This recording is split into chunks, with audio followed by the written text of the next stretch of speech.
The world of sports is rocked by a decision that transcends competition and echoes through the corridors of power.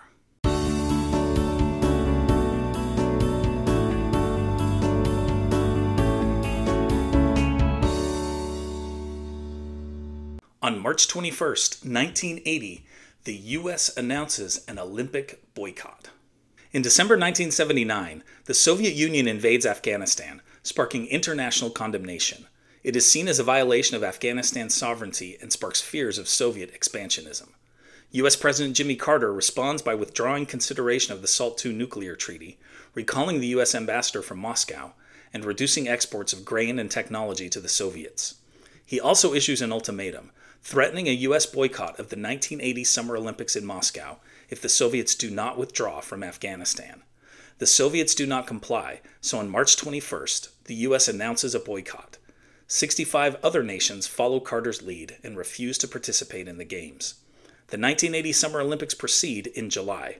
Only 80 nations participate, the fewest since 1956. The Soviets retaliate by boycotting the 1984 Summer Olympics in Los Angeles. Stay tuned as we'll learn more about the impact of the 1980 Olympic boycott.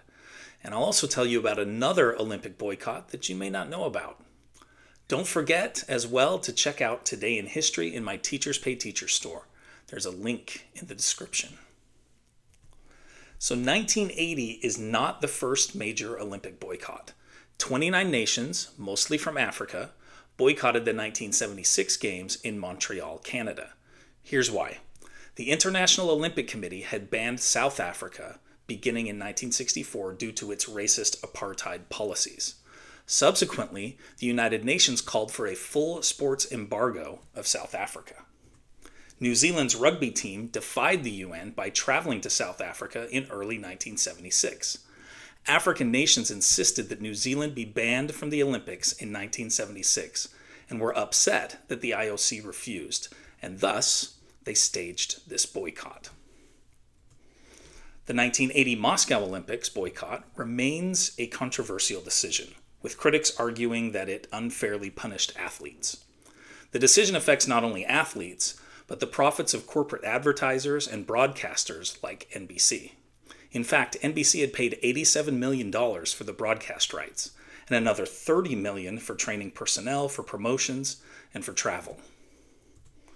After the boycott is announced, NBC seriously alters its coverage of the Games, reducing its original plan for 152 hours of special coverage to just a few hours. It also scales back its broadcast team from a planned 650 to just 50. Highlights are fed daily to local NBC affiliates for use during news broadcasts, but many refuse to show them. Most of NBC's filming becomes primarily for historical purposes. The U.S. Congress approves $10 million in funding for alternative tournaments in several Olympic sports, to which athletes from boycotting countries are invited. The Liberty Bell Classic for track and field is held in Philadelphia in July. 29 nations participate.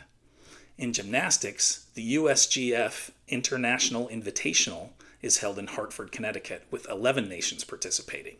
China wins the most medals at the Invitational, with the U.S. second and Japan third.